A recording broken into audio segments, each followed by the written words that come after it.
Na live de hoje, eu quero continuar trabalhando esse tema que eu comecei na live anterior, que é sobre a terapia de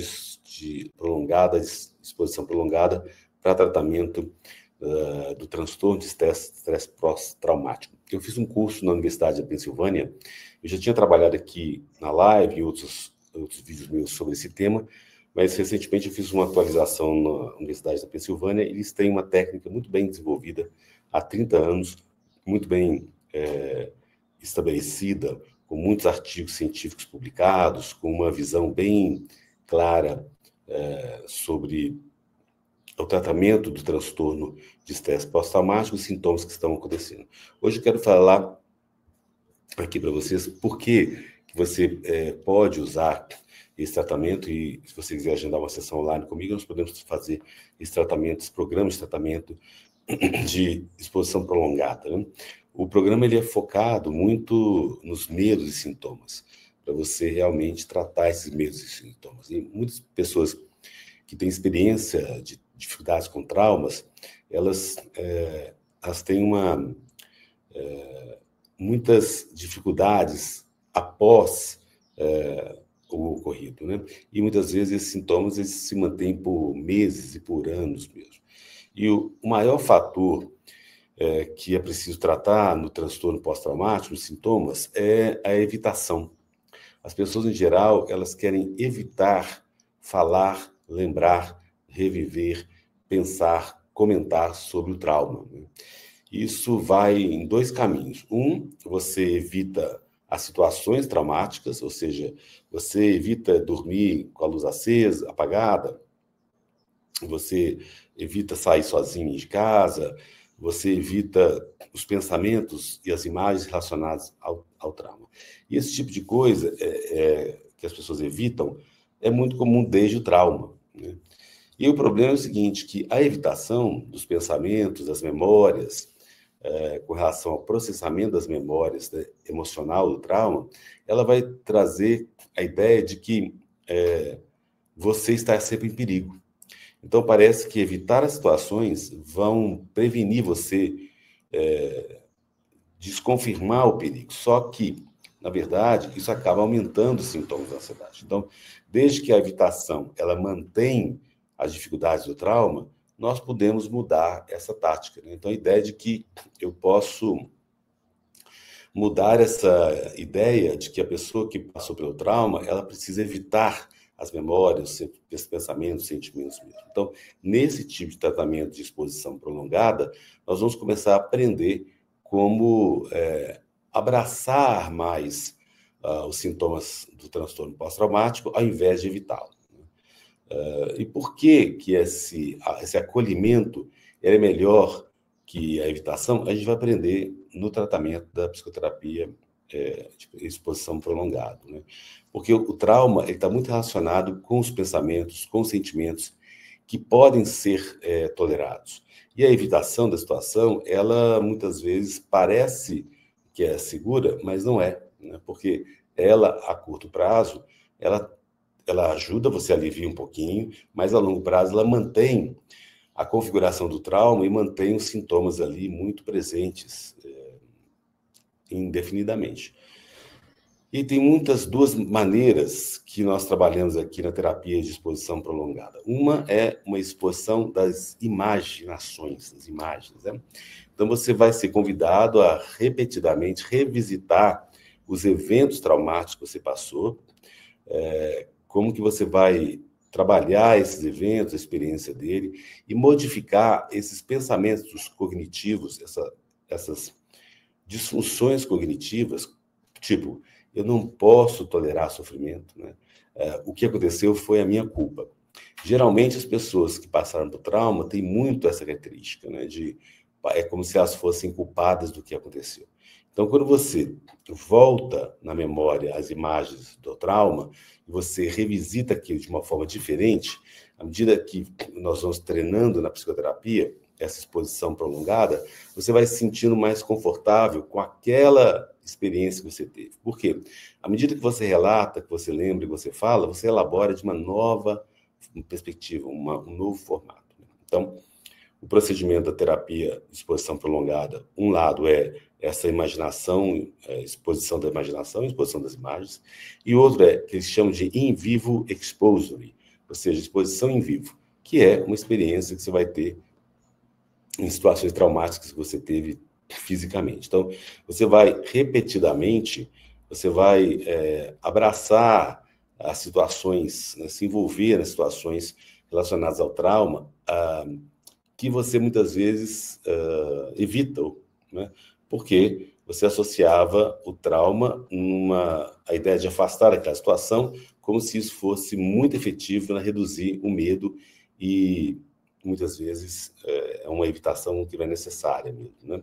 E aí, à medida que você realiza que a evitação, as situações que você evita não são perigosas, aí você vai modificar essa cognição, essa disfuncional, e você vai ver que o mundo não é um lugar tão perigoso assim, né? É perigoso na medida que você viveu aquele trauma ali. E aí, à medida que você muda essa configuração, você vai sentindo cada vez melhor um pouquinho, né?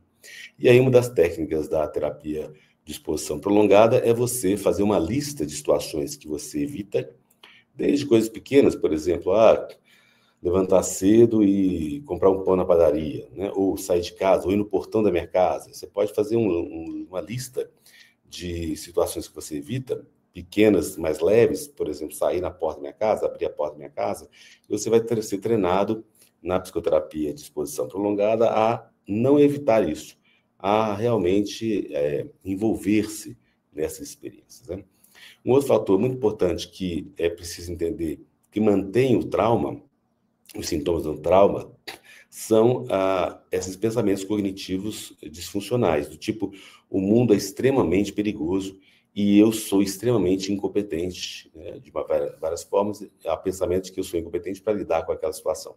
Então, à medida que você entende que isso é um pensamento cognitivo disfuncional, você começa a mudar isso, né? É claro que a gente, aqui, eu falo sempre isso, pensamentos negativos intrusivos são parte dos sintomas da ansiedade e parte dos sintomas do estresse pós-traumático, do transtorno de estresse pós-traumático mesmo, né? À medida que você envolve, você se aproxima da situação ao invés de evitar, você vai dando chance para você mesmo aprender que essas situações podem ser seguras, você vai realmente ter uma nova perspectiva do trauma e de você mesmo. Então, é um processo gradativo, que é claro que precisa ser adaptado aí para as diferentes culturas. Muitas vezes pessoas que moram em países diferentes têm experiências diferentes. Aquela ideia de que relativamente seguro depende muito da que a sua cultura ali, como você sente esse ambiente, e muitas vezes você focar na tolerância ao sofrimento é importante também, né? E muitas vezes é importante também não simplificar, do tipo, dizer o trauma, quando alguém teve, por exemplo, uma série de eventos traumáticos, né? Então, a gente tem que entender que isso também pode ocorrer e claro, explicar como que o tratamento ele pode ser muito fiel e agradável no sentido de libertador para a pessoa, né? Ao invés de você assumir que o ambiente ele é seguro o tempo todo. Na verdade, o tratamento ele vai te dar um equipamento para lidar também com a incerteza, com as inseguranças e com as situações perigosas. Porque, lógico que a gente não pode ser ingênuo, que há perigo no mundo mesmo. Mas à medida que você se sente seguro internamente, e você faz essa mudança, você vai se sentindo mais tranquilo com você mesmo, né? Lembrar vocês que a nossa live é curta, eu vou depois responder algumas perguntas. É claro que esse horário aqui a participação é menor também, né? Eu sei que as lives acontecem aí à noite, tem maior público, e aqui a gente está fazendo à tarde, porque eu tenho compromisso hoje à noite, e aí daqui a pouquinho eu respondo as perguntas, tá bom? Um outro fator importante para a gente estar lidando é que você precisa realmente entender qual evento que foi o que mais te traumatizou, né? Qual o momento que foi mais dramático para você? Quais são as causas mais importantes do seu sofrimento? Como que isso vem na sua mente com maior frequência? Uma vez que você identifica isso, você começa também a trabalhar esses pontos chaves na psicoterapia para ir libertando e se livrando desses sintomas pouco a pouco mesmo, né? Então, é importante a gente ter esse conhecimento, uma vez você tendo esse conhecimento do que realmente te aflige mais. É claro, gente, que a situação do trauma, ele traz uma série de sintomas bastante desconfortantes, né? Que muitas vezes parecem com sintomas da ansiedade, que são variados mesmo, né? E isso assusta muito. E aí é com calma, com paciência, com delicadeza, com respeito, com você mesmo, que você vai, pouco a pouco, lidando melhor com esses problemas, né? E aí, uma vez que você identifica qual que são os pontos que mais você sente perigoso, né? Por exemplo, quando você muitas vezes está chegando num espaço específico, ou como você está se preparando para uma atividade, ou quando você está ali no momento que houve o trauma mesmo. Então, essa história, esse passo a passo, esse sumário aí do que aconteceu no trauma, é importante essa identificação para a gente ter pontos ali vermelhos, mais quentes, no sentido, pontos da vivência que foram mais fortes para você. E nós vamos trabalhar na psicoterapia de exposição prolongada esses pontos mais fortes, porque uma vez você trabalhando esses pontos mais fortes, você vai dissolvendo outras dificuldades que você tem, né? Então, queridos, essa é uma parte. Eu já fiz uma outra introdução desse tratamento de exposição prolongada na outra live, estou dando continuidade, mas eu quero depois, nas outras lives, voltar com mais detalhes nesse tipo de tratamento, tá bom? Eu vou responder algumas perguntas aqui, a gente está ao vivo agora no YouTube. Lembrar você, se você quiser agendar uma sessão online, entre em contato comigo aqui no Instagram, @Dr. Paulo Antônio Almeida, ou no e-mail, contato@pauloantônioalmeida.com.br, para a gente aí agendar uma sessão online, que tem uma hora de duração através de chamadas de vídeo no WhatsApp. E à medida que você trata com a psicoterapia, você vai ficando mais em paz, mais tranquilo, equilibrado, porque a psicoterapia te ajuda a identificar esses fatores que são mais ansiogênicos para você, né? E, consequentemente, à medida que você identifica esses fatores, você faz um detalhamento dessa mudança mental, você vai se libertando pouco a pouco dos sintomas da ansiedade. É muito comum, eu acompanho os meus clientes aqui, como que muitas vezes é difícil para eles perceberem os gatilhos, as causas, quais são os pensamentos que trazem essa disfunção aí. E à medida que você está na psicoterapia, você tem um feedback mais próximo, você tem uma ideia mais clara do que está acontecendo, e mudando esse comportamento, que é um hábito, você vai se libertando gradativamente dos sintomas, tá bom? Eu vou responder aqui algumas perguntas, né? A gente tem na live aqui algumas perguntas, eu vou responder. Boa tarde, Luciene, Maria Aparecida. O WhatsApp, então, lembrar vocês, está aqui no link do WhatsApp, na live, está fixado, e você pode entrar no grupo de psicoterapia online que eu criei no WhatsApp, porque eu vou lançar um grupo de terapia, psicoterapia online, tá? Em breve. Então, você pode entrar lá para ter informações, tá?